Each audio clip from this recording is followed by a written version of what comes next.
was out on the West Coast trying to make a buck, and things didn't work out. I was down on my luck. Got tired of roaming and bumming around, so I started thumbing back east toward my hometown.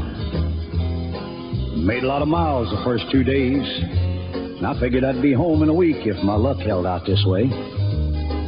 But the third night I got stranded way out of town at a cold, lonely crossroads. Rain was pouring down.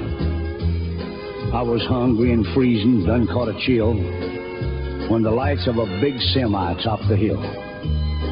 Lord, I sure was glad to hear them air brakes come on. And I climbed in that cab where I knew it'd be warm. At the wheel sat a big man. He weighed about 210. He stuck out his hand and said with a grin, "Big Joe's the name." I told him mine, and he said the name of my rig is Phantom 309. Well, I asked him why he called his rig such a name. He said, "Son, this old Mac can put 'em all to shame. There ain't a driver or a rig running any line that's seen nothing but taillights from Phantom 309. Well, we rode and talked the better part of the night when the lights of a truck stop came in sight. He said, "I'm sorry, son, this is as far as you go, 'cause I gotta make a turn just on up the road."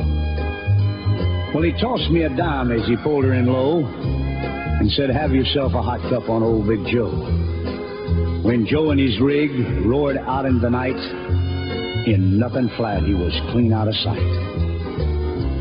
Well, I went inside and ordered me a cup, told the waiter Big Joe was setting me up. Oh, you could have heard a pin drop. It got deathly quiet, and the waiter's face turned kind of white. "Well, did I say something wrong?" I said with a halfway grin. He said, "No, this happens every now and then. Every driver in here knows Big Joe. But son, let me tell you what happened about 10 years ago. At the crossroads tonight where you flagged him down, there was a busload of kids coming from town. And they were right in the middle when Big Joe topped the hill. It could have been slaughter, but he turned his wheels. Well, Joe lost control, went into a skid, and gave his life to save that bunch of kids. And there at that crossroads was the end of a line for Big Joe and Phantom 309. But every now and then, some hiker will come by, and like you, Big Joe will give him a ride. Here, have another cup, and forget about the dime. Keep it as a souvenir from Big Joe and Phantom 309.